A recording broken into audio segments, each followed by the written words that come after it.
The Square Ball Podcast. Hello, welcome to the show. It's brought to you in association with Levi Solicitors, who will offer you at least a 10% discount on your legal fees. levisolicitors.co.uk/the Square Ball. Tell them the exciting news, Michael. About the wills, the probate, and the conveyancing. Yes. God. How long have we been doing this now? Well, I thought it was something new. That is something new. Oh, they're things they've been doing brilliantly for many years. I know, but they haven't been discounting them to 15%, have they? The big three. Honestly, the people have to work with. If you want to find details of that discount, it's on the Phil Hay Monday Club exclusive discount, different code over on that show. levisolicitors.co.uk. Just go on there, mention Monday Club. You get a bigger discount. That's about the size of it. Just be better. You can still book appointments online though, can't you? You can do, yeah. Remote appointments. I know. I think your failure to deliver that message well, professional negligence. No. I was making it conversational. Oh, was that what it was? Dan, Michael and Moscow here with you on the weekly show. Hello. Right, news is part one. Let's do some news. We've got ourselves a Jean-Kévin Augustin, a big bill for him anyway. Oh dear. Like an old duck. Got a big bill. Yes, very good. How do you turn a duck into a soul singer? You put it in the microwave until it's Bill with us. Yes, it's a great joke. Anyway, nothing to do with... Really tapping into that Gen Z energy there. Nothing to do with JKA. We sort of knew this was coming, probably, didn't we? Yeah. At some point. Bit of a punch in the gut, wasn't it, still? Chucking it out on Sunday evening? About 11 o'clock or something, That's a bit weird, wasn't it? It's a classic time to bury bad news, isn't it? It seemed to work really well. No one was talking about it, thankfully. Victor Alter has sailed completely under the radar. You're right, though. We did know this was coming, so we can't act surprised, can we? Still, we didn't know he'd taken it to court. We didn't know he'd put the claim in. Well, there was a presumption that he probably would because Michael you knew. would, but... Michael's been trumpet. He's been fighting his corner since this was announced. He was saying, I want Jean-Kévin Augustin to get in there and get his lost earnings so Leeds could be 40 million quid worse off. It's certainly the sort of thing that Levi Solicitors can help you with using whatever the discount code off of the Phil Hay Monday, whatever it is thing. What, professional dispute resolution? All that kind of stuff. Yeah, I'm sure if you've got a workplace dispute for a breach of contract, which is why... That's what he's claimed for, isn't it? It's not really... he's not saying I've lost earnings or anything. It's like, you breached the contract, so give me all the money that was in the contract, which is £24.5 million he is due, which coincidentally is exactly the same amount as our gate receipts for the 2021-22 season. When you frame it around that really hurts, doesn't it? It's also every single penny. Well, I mean, I'm interested in who it hurts, because I suppose in a way it does all bounce back, like maybe Leeds might not be able to buy a cool player that we'd like, or they might have to sell a player. But ultimately, I'm sure Andrea Radrizzani would rather not be writing the cheque to replace the £24.5 million hole that has appeared through his own and his management team's stupidity in their finances. So more for them, and 3 cheers. I'm kind of glad Jean-Kévin Augustin's got this in the end. Why? That's just... Well, he doesn't seem like a bad guy. He's done nothing wrong. I wish he did. It's not his fault, is it? He's not. He didn't try to not sign himself on a win. It's like... It's our money. It goes, well, it's not... It's the club's money. Whose money is it? It's not like we're a bystander on all this. And yeah, fine. I hope he spends it wisely. He won't though, will he? He's a footballer. Well, you never know. Another few cars. Set him up for the rest of his life. We should have just bought him. We said this when the whole when the cast ruling said that we owed all the money to Leipzig. Should have just bought him because he's playing that. He was on a 5-year contract. Was the deal, I believe, is what we're having to pay him up for now. And now, within that 5-year contract, he's playing for Bâle. Got some, I think they were in the Conference League or the Europa League.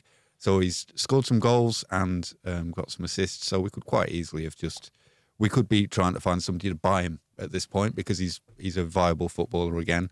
And that would have probably, maybe we wouldn't have made back what we were originally on the hook to buy him for, but you get some of it back and you don't have to just like throw all this money down a burning our disappointment chute. could have been a burning chute. Our disappointment could have been stretched over 4 to 5 years instead of just all at once. The club essentially took a gamble on this, didn't they? Yeah. The pandemic presented them with an opportunity to maybe get out of buying a player that, having looked at him, they've gone, oh dear, he's not worth either the fee or the wages we've committed to here.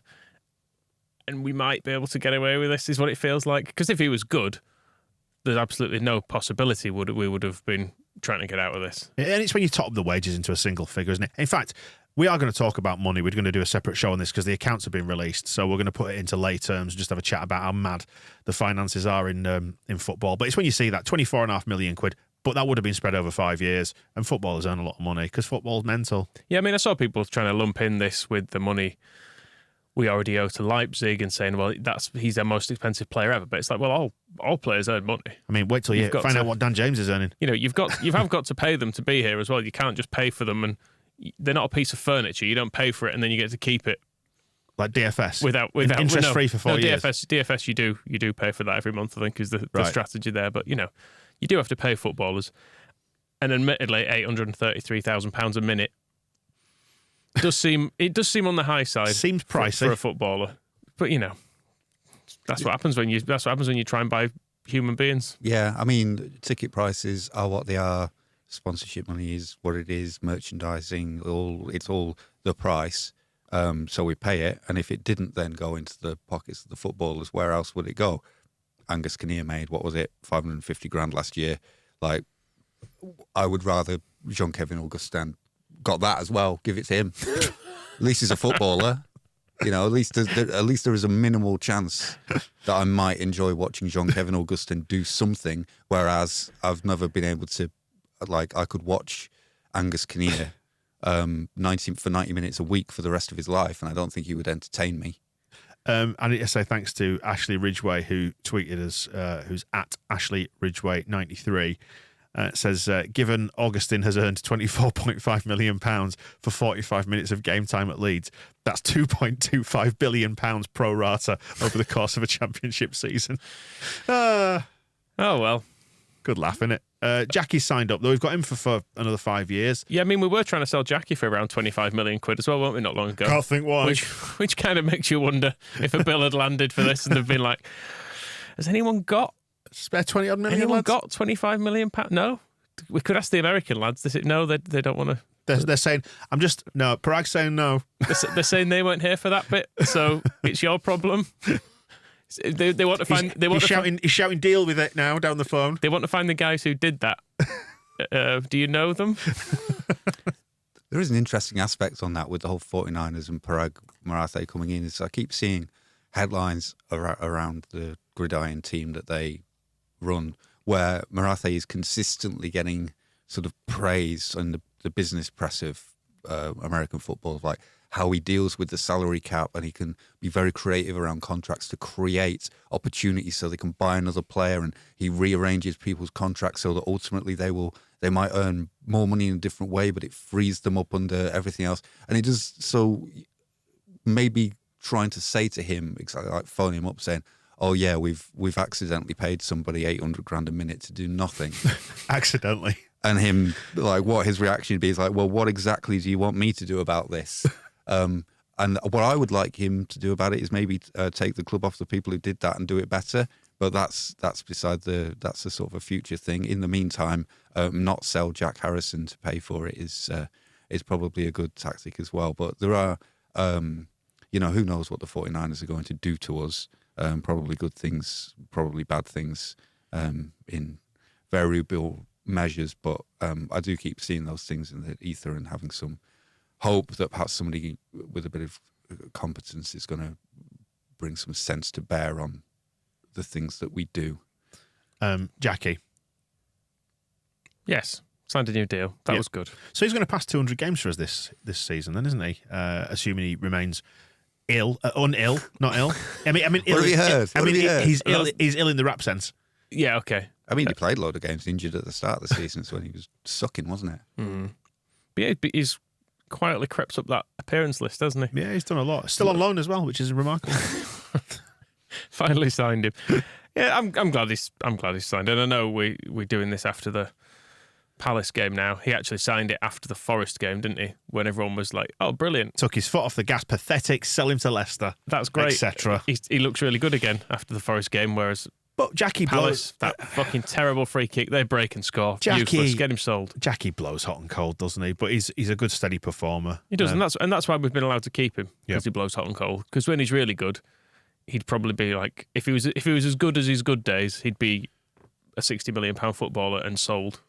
He is sort of unsellable in that respect, because the 22 million or what it was that Leicester were offering, and there was like maybe 30 from Newcastle. It's not enough to really tempt you into what you would then need to invest to replace him. Because to buy a player, even to do what Harrison does, would be quite difficult. There's an equal chance that you would buy a worse player for 30 million. Mentioning, not casting anything against the players we have spent 30 million pounds on over the last few years. So that you're unlikely to get an offer for Harrison that makes you think, oh yeah, we'd better take that, like the Rafinha money or something. There's not going to be like, Especially as he's coming into his prime years, Moscow. exactly. So Rather than buying a child for 20 million. there's every chance that he could be getting better for us, but that does mean that kind of he's also never going to. He doesn't seem like the player will drop so badly that you want absolute rid of him. He's always going to be at least decent, and then you're not going to have a bid that will make you really want to cash in. So I think the only question about his future is whether those 3 seasons on loan affect the date of his testimonial. That's true. Because he will, if he sees the contract out, it will have been 10 glorious years, but only 3, the first 3 were not belonging to us. The first 5. Do you still... He's not even going to get to go home in the summer, is he? Back to the States? No, We've been cancelled booted, off the tour because we're too shit He for the could go Premier on League. holiday. Being replaced by a 2-bit outfit like Knowing him, being Fulham. very diligent as he is, he might just go over there on his own to represent Leeds at this tournament. Just turn up to everything. Just go like, no, the whole club should be here, but I am here to make sure that we are. Do you know what some form. I hope we do? I hope that we stay up, which means that we are part of your filthy, stupid Premier League club. Didn't even want to go on your tour anyway. We do our own tour in the same places that they go, and we have bigger crowds with better teams. Yes, I mean, this isn't a Premier League tour anyway. It's got Brentford on it. and Brighton. Fulham. Yeah. It's all very... Division 2's Crystal Palace. In fact, every single team on it was in Division 2 fairly recently. They've all come up with us, basically. I suppose Palace have been a little while longer, but not madly. So it is very much the Premier League B squad. Yeah, I mean, it sounded... I wonder what the implications are from Leeds or how involved we're, because we're all West Coast, and this is all these games are going to be on the East Coast. So whether we're still... But I think we haven't binned off the opportunity to go to the West Coast and hang about in California for a bit. Well, that was for... that was the World Cup. We were going to go over there, weren't we? I think we were due over there this summer potentially, Well, but I don't know about the future too much, but we still might. I know that we were supposed to go there in December during the World Cup. We cancelled that and went to Spain and won the tournament against Elche. So it was well worth it. And then, but yeah, so they might want us to go to the Levi Stadium and absolutely cook in the summer sunshine there because there's no shade. Well, exactly. So this is happening thousands of miles away. So whether there's some kind of, I don't know, maybe we'll do that instead. Is what I'm getting down to. Right, resurrect the We plans. can still go to America. Yeah. Just do Ireland and Norway. Keep it traditional. Let's do Shelbourne and that's it. Yeah. I'll do revive the Warnock tour. Play Tavistock and fucking Mousehole FC or whatever, whichever completely crap amateur teams we had to play that summer. I wonder if Jason Blunt is still in charge of Mousehole. Oh, yeah. He was running that for a while, wasn't he? And trying to sort of, I don't know if he was trying to keep David Haig away from it, but he was. It's just trying to keep Haig and Warnock away, I think, if you manage a team down there. Yeah. So I have no. Looks like he was only there for a year, and it was 2017-18. He's now an I2I International Soccer Academy lead coach, so creating the next generation of Ronaldo, Romario, Vieiras. And Mouseholers. Yes. What do you think to the kit leaks? Obviously, we'll be wearing new kits in pre-season, presumably. We've got leaks of the home one, which is the alternative Adidas stripes on the shoulders.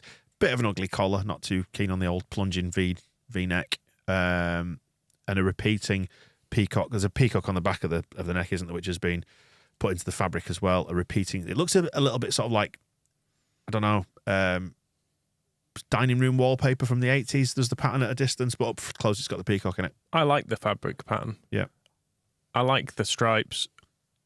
I don't like that Adidas. I know it's just because I'm an old man, but I don't like that more modern Adidas logo. Well, and they've taken the word Adidas from underneath it, haven't they? As we saw with like all the Adidas World Cup kits, they were devoid of the word Adidas, and it's just the 3 stripes now. Why don't you like it? I don't know. It's only because I'm old. It's fine. Because you hate change. Yeah, basically. I think it should be. I think it should be the same one as was on like West Germany shirts. The old trefoil logo in the 70s and whatnot. So yeah, I just don't like changing. That's fine.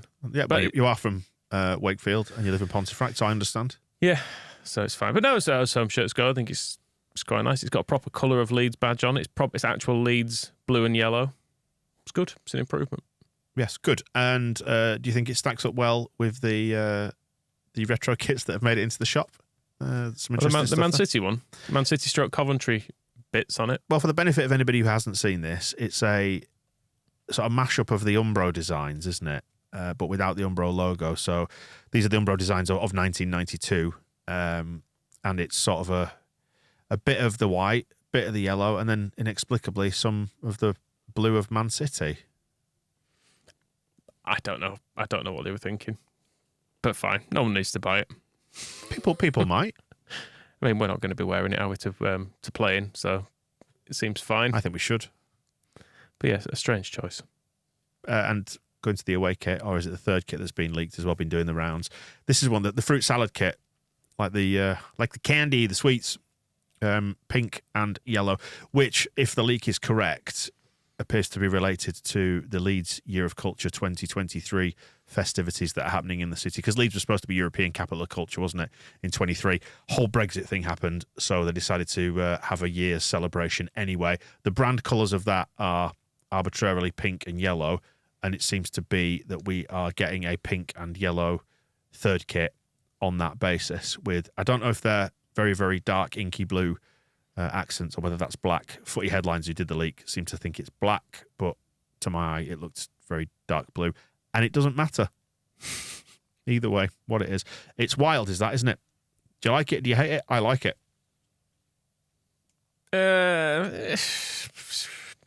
I will see if we win games in it. Should we caveat it with whatever the away kit looks like that goes with it? Like if they do something like the rumours of the peacock pattern, if they did like a blue peacocky away kit, I think that'd look quite cool. Big peacock face, feathers on it. Yeah, and send the players out in masks, dressed as actual full peacocks. And then if they have the wild third away kit, because I like it. At least it is tied to the city in some way. It has some sort of relevance and meaning. And Moscow, you're a cultured man. Surely you approve of this. Assuming it's not all just either like an incorrect leak or a total coincidence. The Leeds have announced there's going to be some 2023 support before the Liverpool game.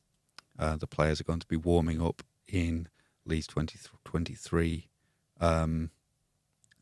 training tops, and the stadium will be a colourful celebration of Leeds 2023 with the screens and LED lights lit up in the brand colours. Tip for anyone who is in charge of Leeds United's official website: do like to be helpful. Angus Kinnear's name is spelt wrong in this story on our website. Something to fix. But yeah, so they are getting involved there. I don't know about the kits. Just picturing a bag off a website, isn't it?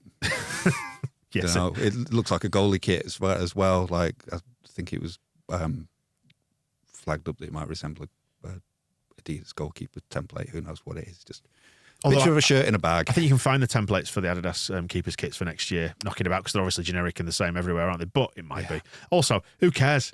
Well, we could just wait and see what the official ones are. Yeah, it's fun to talk about it, isn't it? A bunch of people getting upset about some nylon. Yeah, I suppose. As long as people have got things to be upset about, we'll be all right, won't we? Absolutely. That's what it's all about, isn't it? Being frustrated and angry at things. What else are you frustrated and angry at? Anything? The women's team won that plate on the beach now.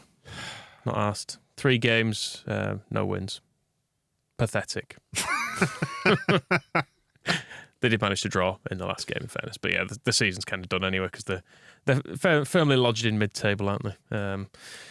And the under-21s have just given up entirely. No games at all for them. Have they just stopped? They've folded it. I think Isn't that what Brentford did? They just canned it all and just didn't bother. Yeah. So there was a game against Stoke that was postponed. What are we going to do now then? Has now been rearranged.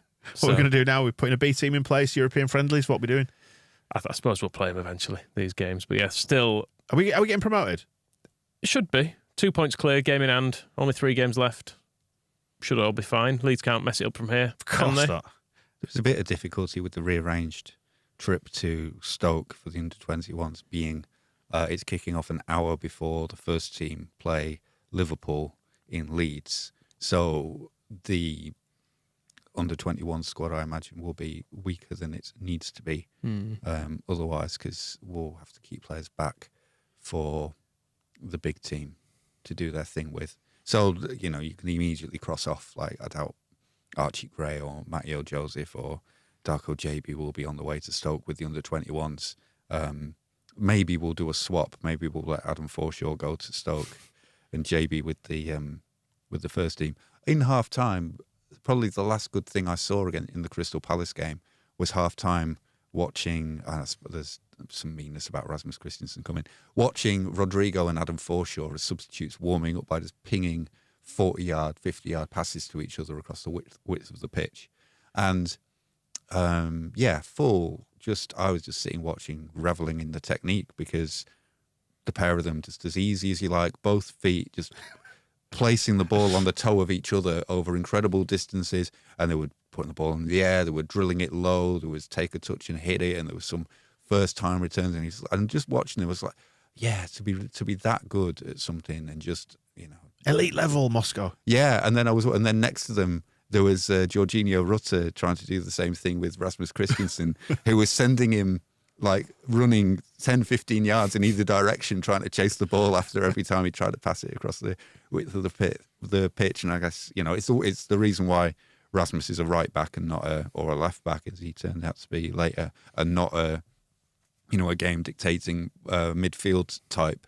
But it was making me laugh, just the contrast of how beautiful it is just watching this ball just gently going back and forth, and then why is Jorginho running about over here? Oh, it's another one's heading for the stands. With reference to the events of the last week, we can't obviously let it pass without mentioning Chris and Kev, because the anniversary of that fell between Forest and Palace.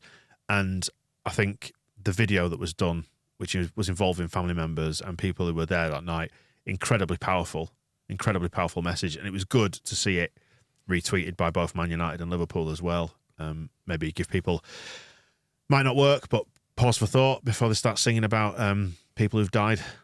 I mean, when we played Man United, we covered that aspect of it, didn't we? That it was always going to happen. Both sides were obviously going to do it, and both sides will always say, oh, well, they started it. But it's pathetic, isn't it, really? No need at all. But the video was great, I thought. And last year when the club, I think, rightly came in for criticism for not covering it at all, more or less, it felt very much like they had forgotten about it last year.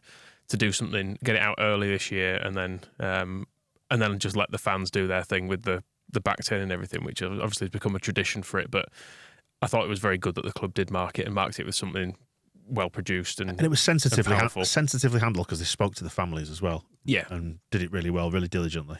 Yeah, exactly. So speaking to the family, speaking to, you know, Eddie Gray, Don Matteo, people on there who were also at the club at the time, I thought it was all very well done. The Square Ball Podcast.